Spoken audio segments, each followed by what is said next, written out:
श्री शिवाय नमस्तुभ्यम दोस्तों उज्जैन में चल रही श्री विक्रमादित्य राजा महाकाल शिव महापुराण कथा के तीसरे दिन की कथा आज पूर्ण हो चुकी है।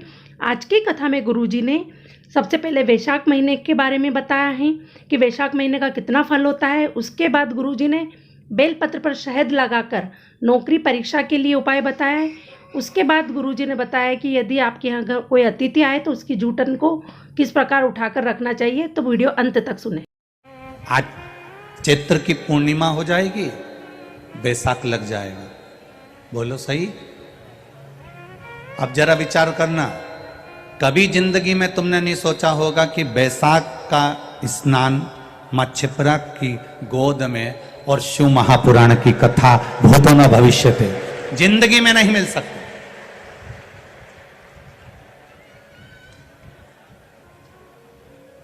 बैसाख के महीने में लोग 5 रात्रि के लिए 12 ज्योतिर्लिंग में दर्शन करने के लिए जाते हैं। क्यों?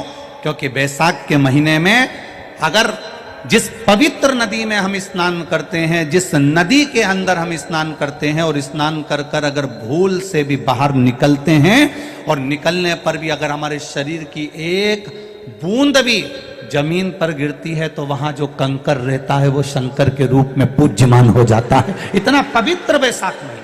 जिस समय पर 2 आषाढ़ पड़े, इस बार तो 2 सावन पड़ेंगे, पर कभी योग लगे 2 आषाढ़ पड़े, जिस समय पर अधिक मास पड़े 2 आषाढ़ का, उस समय पर एक दिन भी खाली नहीं जाना चाहिए महादेव को जल चढ़ाए बिना। एक दिन भी जल चढ़ाने, शिव जी पर जल चढ़ा हुआ मात्र आचमन करने से 3 ताप मिट जाते हैं। ये विद्येश्वर संहिता का 75 नंबर का पेज गीता प्रेस गोरखपुर का कह रहा है। आप दूसरे से कहते हो कि 1 लोटा जल शंकर भगवान को चढ़ाओ। 1 लोटे जल का चढ़ाने का फल क्या मिश्रा जी आपको मिला है? कभी भूल से, कभी जिंदगी में एक बार सीहोर आना, और सीहोर में जहां हम नमक चौराहे पर रहते थे, छावनी में रहते हैं, वहां पर आकर या पूरे सीहोर के लोगों से पूछना कि मिश्रा जी का लड़का आंख में चश्मा कितना मोटा लगाता था। एक बार जरा पूछना जरूर। और टीवी पर भी आपने पहले के देखे होंगे, राघव चश्मा इतना मोटा लगाते थे, स्कूल वालों ने कहकर लगवाया, भोपाल को दिखाया, सबको दिखाया, चश्मा चढ़ा।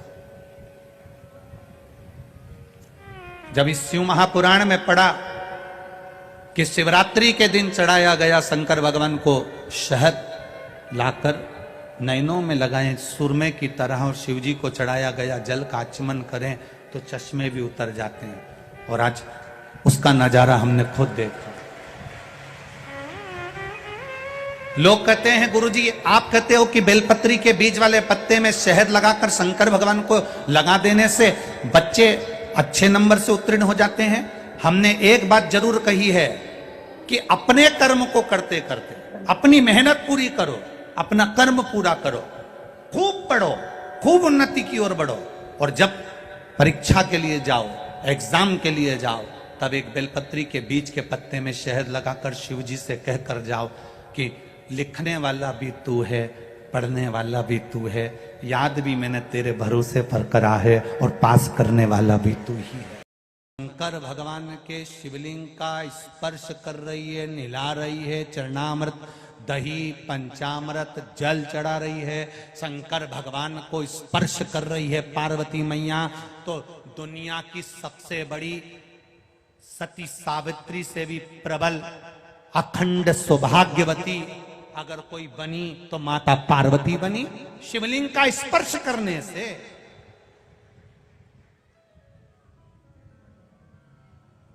कई लोग कहते हैं शंकर जी को मलमल का, ना पार्वती मैया स्पर्श कर रही है। पार्वती मैया शिवलिंग का स्पर्श कर रही है। उमा देवी ने शिवलिंग का स्पर्श करा, कात्यायनी, कुष्मांडा, चंद्रघंटा, स्कंदा, सारे चरित्र निकाल कर देखिए।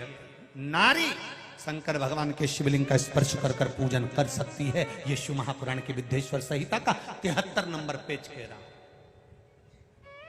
करो।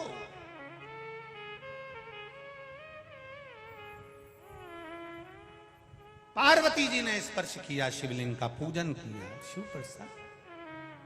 कितना तप करा था माता ने, कितना तप। कूर्म पुराण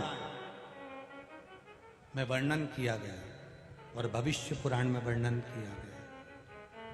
कूर्म पुराण और भविष्य पुराण। किसी अतिथि के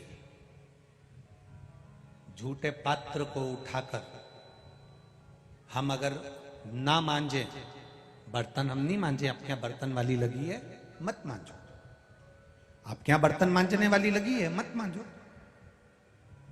किसी अतिथि के झूठे बर्तन को उठाकर जहां बर्तन मांजे जाते हैं वहां रख दिया जाए और उसमें थोड़ा सा पानी नल में से लेकर उस झूठे बर्तन में डाल दिया जाए, तो मृत्यु लोक में अगर भूल से भी अगला जन्म हो जाता है, अगला जन्म अगर हमारा प्राप्त हो जाता है, तो सुंगर की योनि जीव को कभी नहीं मिलती है। वराह की योनि, शुगर की योनि नहीं मिलती है। अतिथि आया, उसके झूठे बर्तन पड़े हुए हैं, उठाए नहीं, पड़े दिए, और उस बर्तन को उठाने वाली ने उठाया, मांजने वाली ने मांजा। शिव पुराण तो यहां तक कहती है कि उस बर्तन को आपको नहीं मांजना, मत मांजो, बर्तन वाली लगी है वो मांज लेगी, पर उस बर्तन को उठाकर जहां मंज रहा है, जहां पर साफ हो रहा है, जहां पर साफ किया जा रहा है, वहां रखकर थोड़ा सा पानी ही डाल दिया तो भी उसमें हमारी एक योनि छूट जाती है। 84 लाख योनि में से एक योनि समाप्त हो जाती है, सुंगर की योनि। दोस्तों यदि आपको यह वीडियो पसंद आई तो वीडियो को लाइक करें, मेरे चैनल अतिथि देवो भव, अतिथि के झूठे बर्तन को जो पानी तक नहीं डालता है, मांजने की तो बात जान दो, उठाकर पानी तक नहीं डालता है, तो तुम्हारे घर के आसपास में जितना भी नाली में सुंगर दिखे उनको पहचान जाना कि